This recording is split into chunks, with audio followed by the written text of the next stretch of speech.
Hare Ram, Ram Ram,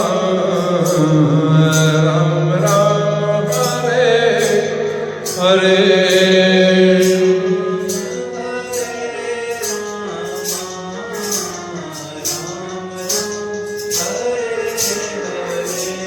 Hare Krishna, Radha Krishna, Hare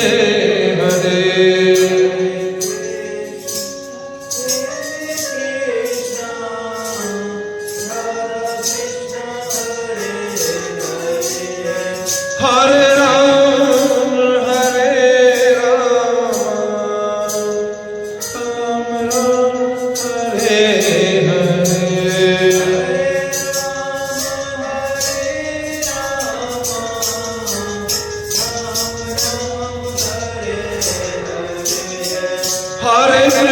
Hare Krishna, Radha Krishna, Hare Hare.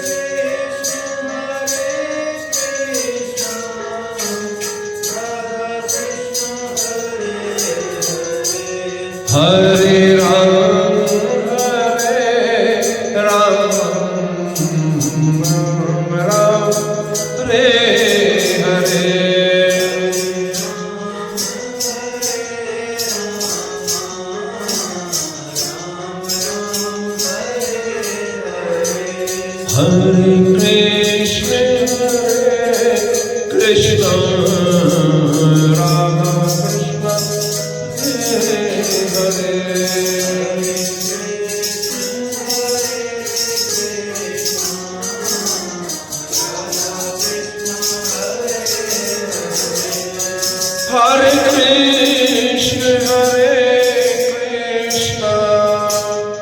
Radha Krishna, Hare Krishna, Radha Krishna, Hare Hare.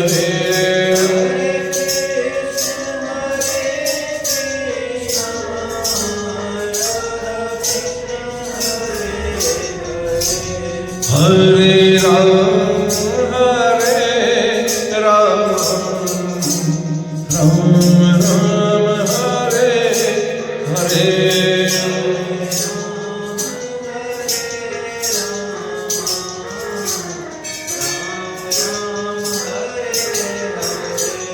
Hare Krishna, Radha Krishna, Hare Hare.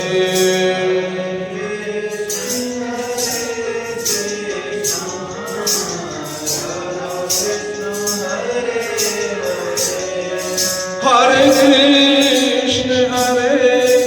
Krishna, Radha Krishna, Hare Hare.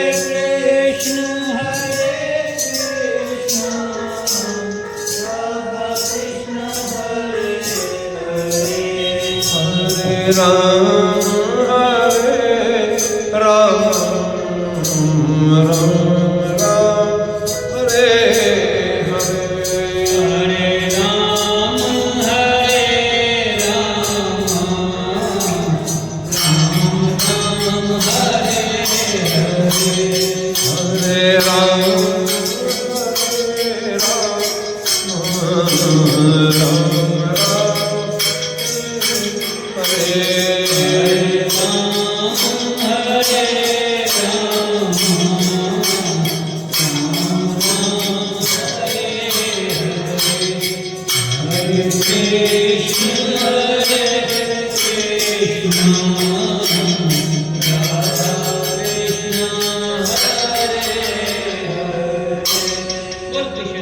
भगवान की जय।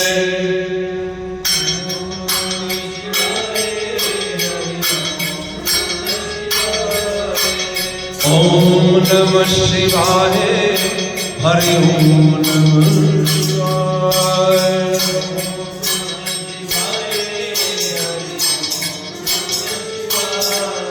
भोले शंकर जी आए, हरि ओम नमः शिवाय।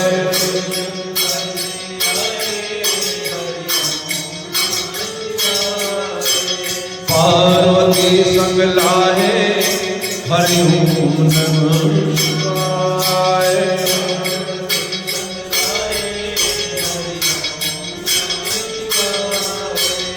ओम नमः शिवाय, हरि ओम नमः शिवाय।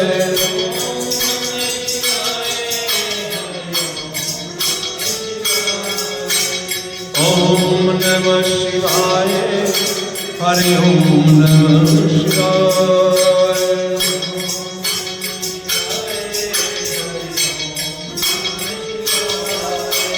जब जब भीड़ पड़ी भक्तों पर,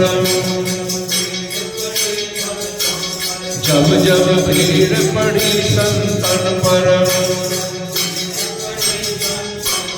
शिव दौड़े चले आए, हरि ओम नमः शिवाय।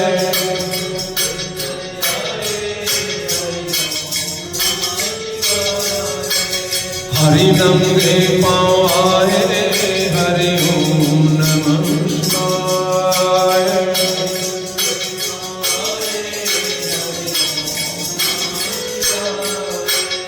ओम नमः शिवाय, हरि ओम नमः शिवाय।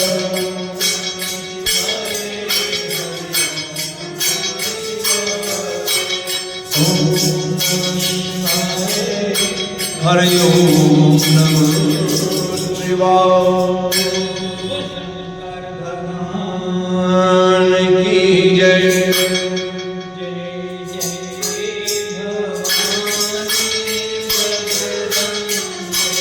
जय जय भवानी जगदम्बे।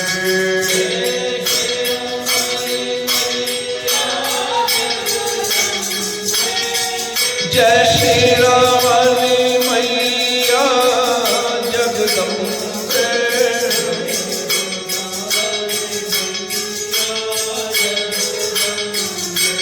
जय जोतावाली मैया जगदम्बे।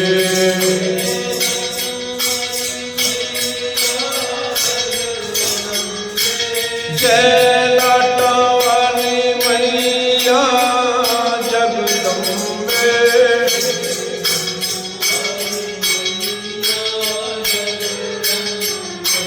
जय भवनों वाली मैया जगदम्बे।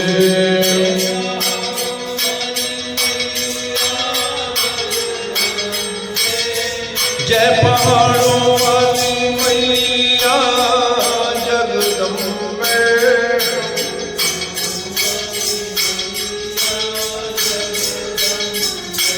जय गुफाओं वाली मैया जगदम्बे।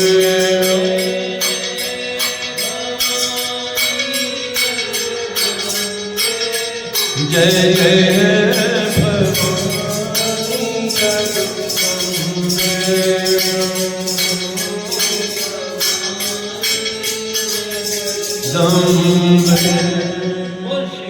वाली माता तेरी सदा श्री कृष्ण गोविंद हरे मुरारी। हे नाम नारायण वासुदेव।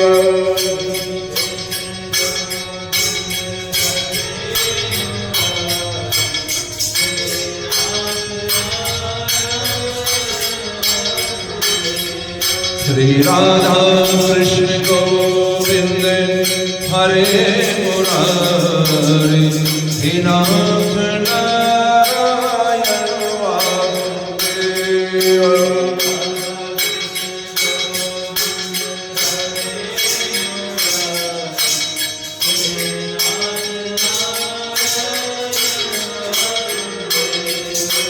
हे नाथ नारायण वासुदेव। हे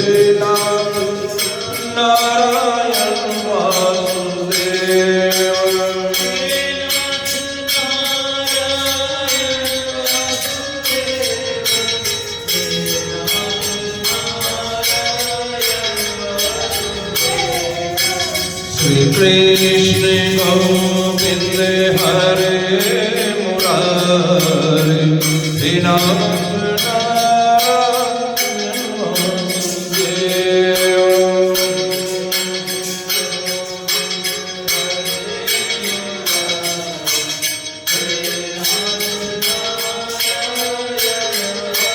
वृंदावन बिहारी लाल की जय।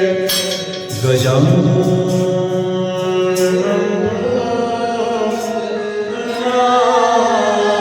सेवितं कपीथ जम्बूफलं उमासुतं विनाशकारकं नमामि विघ्नेश्वर पादपङ्कजं नमामि विघ्नेश्वर। बोलो श्री गणेश जी महाराज की जय। श्री वृंदावन बिहारी लाल जय। श्री सुखदेव जी महाराज राजा परीक्षित से कहने लगे, भगवान शिव ने बाणासुर को एक ध्वजा देते हुए कहा था कि तुम इस ध्वजा को अपने महल पर लगा लेना, और जिस दिन ये गिर पड़े उसी दिन जान लेना कि तुम्हारा शत्रु उत्पन्न हो गया है। और जैसे ही एक दिन बाणासुर ने वो ध्वजा करीब हुई देखी और तुरंत बाणासुर को महादेव जी का कहा हुआ याद आया।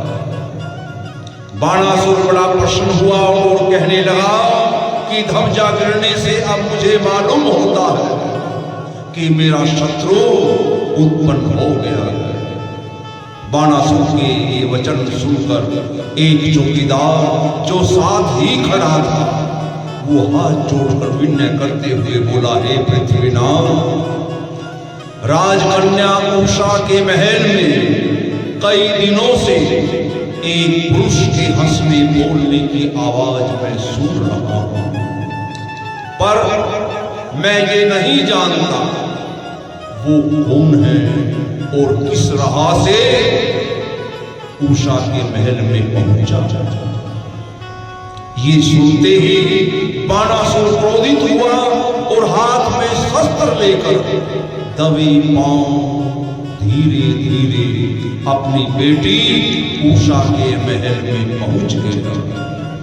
महल में जाकर क्या देखा, एक अति सुंदर पुरुष श्याम रंग उषा के पलंग पर सो रहा और बाणासुर उस श्याम रंग अति सुंदर पुरुष को देखकर प्रसन्न हुआ और विचार करने लगा, ये मेरी बेटी उषा के साथ ब्याह करने के योग्य है। पर इस बात की लज्जा समझकर वो महल से बाहर चला आया और अपने मंत्रियों और साथियों से बोला कि मेरा शत्रु अभी सो रहा है, मेरा शत्रु अभी सो रहा है, सोते हुए को मारना नहीं चाहिए, लेकिन तुम लोग इस महल को चारों ओर से घेरे रहो ताकि वो यहां से भाग ना पाए, और जैसे ही वो सोकर उठे मुझे तुरंत बतलाना। और ये आज्ञा देकर बाणासुर अपनी सभा में चला आया और अपनी बहुत सी सेना अपनी बेटी उषा के महल के चारों ओर उसने चौकीदारी के लिए लगा दी। चारों ओर से महल को घेर लिया गया और कहने लगा, जैसे ही वो जाग जाए तुरंत मैं चला आऊंगा। और इस प्रकार से हजारों योद्धा लोग जाते हैं और राजकन्या के महल को चारों ओर से घेर लेते हैं। अनुरूप और उषा जैसे ही सोकर जागते हैं और आपस में चौपट खेलने लग जाते हैं, तुरंत एक चौकीदार जाता है और राजा बाणासुर से बोला कि हे महाराज, तुम्हारा शत्रु अब नींद से जाग गया है। और ये समाचार पाते ही बाणासुर हाथ में तलवार और त्रिशूल लिए हुए सीधा अपनी बेटी उषा के महल के द्वार पर जाता है और ललकारता है, तू कौन है जो चोरी से राजमहल में घुस गया? जल्दी निकल, मेरे सामने से तू आज जीता बचकर नहीं अपने घर जा सकेगा। जब बेटी उषा ने अपने पिता के ये कुछ शब्द सुने, तब तो वो डरती कांपती हुई अनिरुद्ध से बोली, हे प्राणनाथ, मेरे पिता बहुत दैत्यों को साथ लेकर तुम्हें पकड़ने के लिए आए हैं। अब तुम उनके हाथ से बच नहीं पाओगे।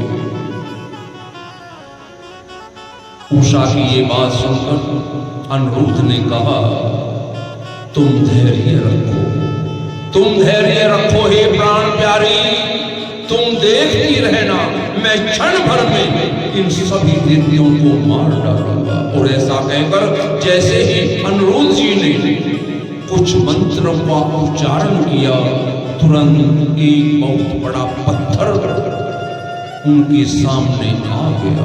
अनिरुद्ध के सामने बड़ा पत्थर आया और अनिरुद्ध जी ने वो शिला, वो पत्थर हाथ में लेकर जैसे ही वो महल से बाहर निकला और बाणासुर को उसने जैसे ही ललकारा, ललकारते ही अनेक शूरवीर अनिरुद्ध पर ऐसे झपटे जैसे शहद की मक्खियों का छत्ता उड़ाने वाले पर झुंड का झुंड मक्खियों का छा जाता है।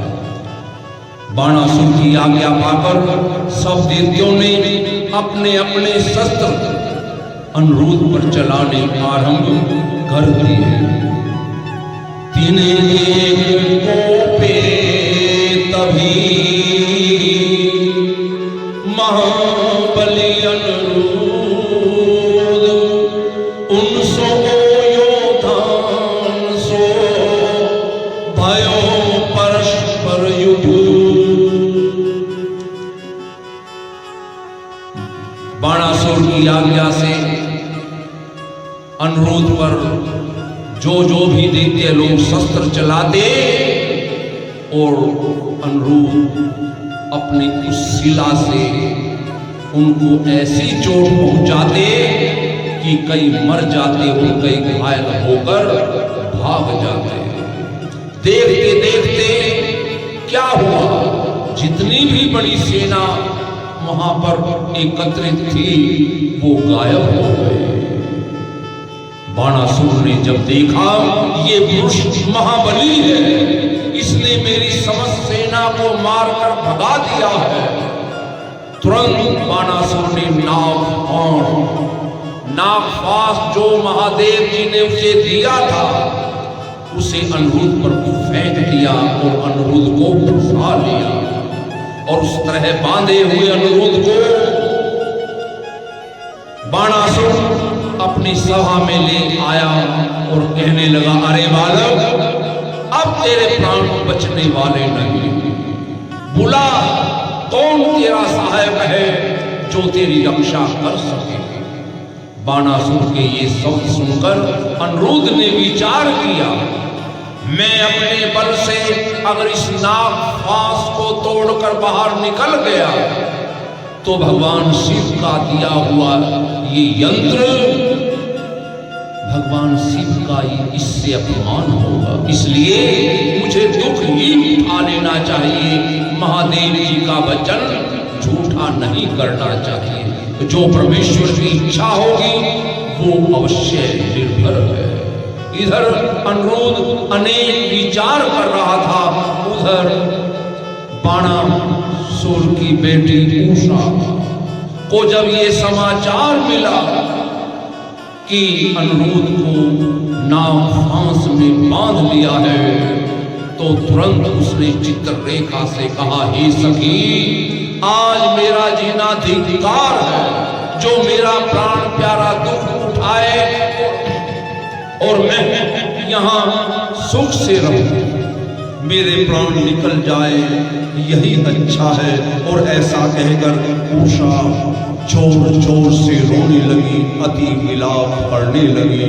तब चित्ररेखा ने उषा को धैर्य देते हुए कहा कि तुम चिंता मत करो, तुम्हारे पति अनिरुद्ध का कोई कुछ बिगाड़ नहीं सकता।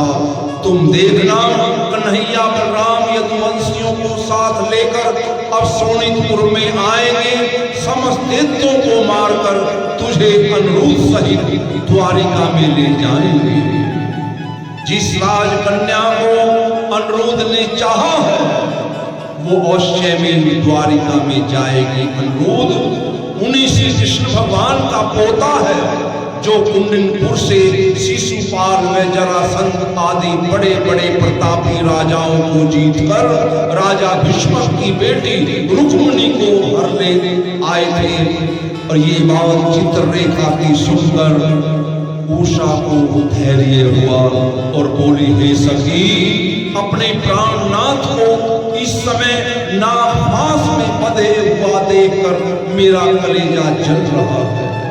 अब मुझे खाना पीना सोना बैठना कुछ भी अच्छा नहीं लगता। बाणासुर चाहे मुझको अनिरुद्ध के साथ मार डाले वही अच्छा है, पर इस महादुख में मुझसे अनिरुद्ध अर्थात अपने स्वामी का साथ नहीं छोड़ा जाता। ऐसा कहकर उषा महल के बाहर चली आई। समस्त लज्जा छोड़कर राजसभा में अनिरुद्ध के पास जाकर बैठ गई। और ये हाल बाणासुर जब अपनी बेटी का देखता है तो अपने बेटे सकंद को बुलाकर कहने लगा, जाओ तुम अपनी बहन को यहाँ से ले जाकर महल में बिठा रखो, उसको बाहर मत निकलने देना।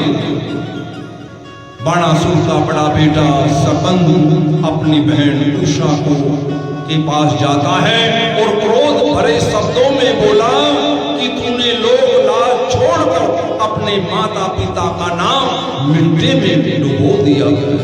मैं तुझे अभी मार डालूंगा, पर क्या करूं, पाप करने से मैं डरता हूं।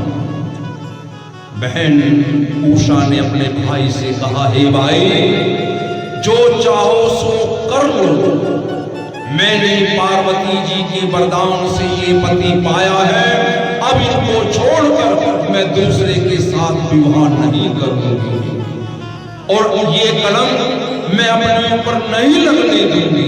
विधाता ने जो वर मेरे भाग्य में लिख दिया है, अब मैं उसे ही प्राप्त करके रहूंगी। इन्हीं के साथ रहने में मेरा भला हो या बुरा, अब मैं दूसरे को नहीं चाहूंगी। जब बहन उषा की बात भाई सकंद ने सुनी तो वो बरजोरी अपनी बहन का हाथ पकड़कर उसे महलों में ले गया और चौकीदार महल के चारों ओर रखवाले करने लग जाते हैं। और इस प्रकार से कई दिनों के उपरांत अनिरुद्ध ने चित्ररेखा का एक बात याद आई कि जब भी तुम पर कोई आपत्ति आए तुम नारद मुनि का ध्यान कर लेना। तुरंत अनिरुद्ध जी ने जैसे ही नारद मुनि जी का ध्यान किया, श्री कृष्णचंद्र आनंद कंद की कृपा से वहां पर नारद जी प्रकट हुए और नारद जी ने धैर्य दिलाते हुए अनिरुद्ध से कहा, बेटा तुम किसी बात की चिंता मत करो, श्री कृष्णचंद्र आनंद कंद बलराम सहित यदुवंशियों समेत जल्दी से आएंगे और तुम्हें छुड़ा ले जाएंगे। अनिरुद्ध ऐसा धैर्य देने के उपरांत नारद मुनि जी अब सीधे बाणासुर के पास जाते हैं और कहने लगे, हे राजन, जिसको तुमने बांध कर कैद रखा है वो अनुरूप प्रद्युम्न का बेटा श्री कृष्ण भगवान का पोता है। तुम यदुवंशियों का प्रताप अच्छी तरह जानते हो, इसलिए इसे छोड़ दो। लेकिन फिर भी जो तुम्हारी इच्छा है तुम वैसा करो, लेकिन मैं तुम्हारे कल्याण के लिए कहने आया हूँ। बाणासुर ये वचन नारद मुनि के सुनकर अभिमान से बोले, हे मुनिनाथ, मैं सब जानता हूँ, लेकिन तुम्हारे आशीर्वाद से मैं उनको भी देख लूंगा। और इस प्रकार से नारद मुनि कुछ ना उत्तर देकर वहां से चले गए। इति श्री भागवत सकल कथा विराम। बोलो श्री विष्णु भगवान की जय।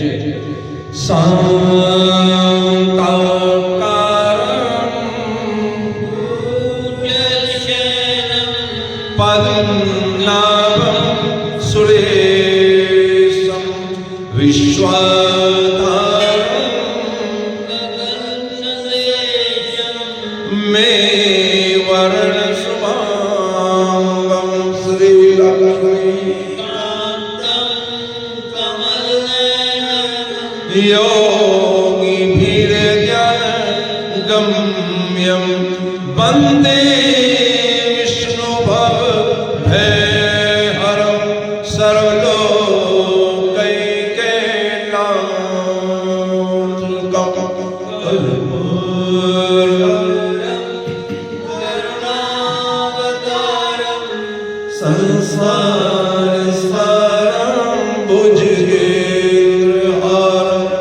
सदा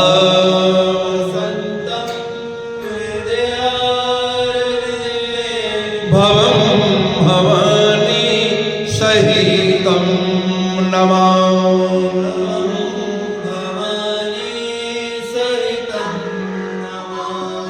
त्वमेव माता त्वमेव बन्धु च सखा त्वमेव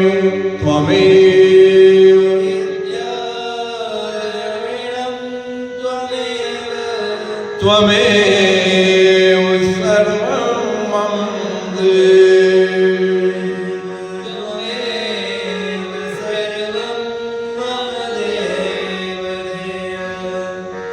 सर्वे भवन्तु सुखिनः, सर्वे सन्तु, सर्वे भद्राणि पश्यन्तु मा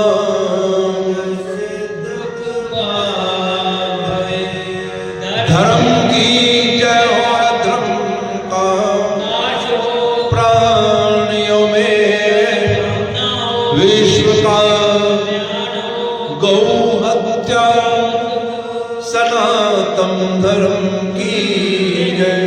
श्री सत्यनारायण स्वामी की जय। हे माई सचिया ते ऊंचिया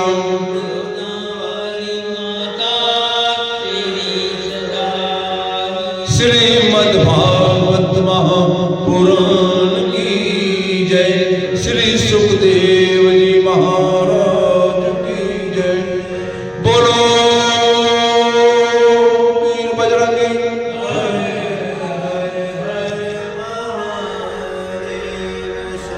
श्री शंकर भगवान की जय। जय जय जय जय जय जय।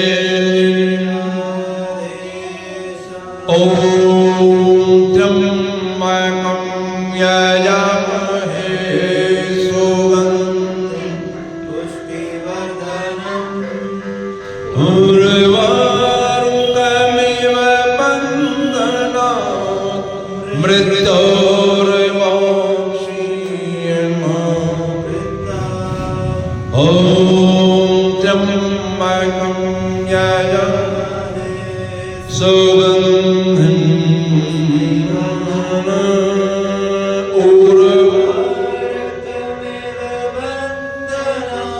मृत्योर्मोक्षयेमामृतात्।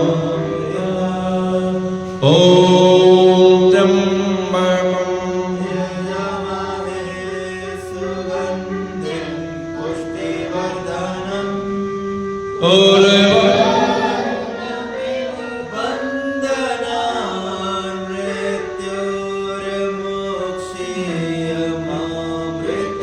ओम शांति शांति शांति।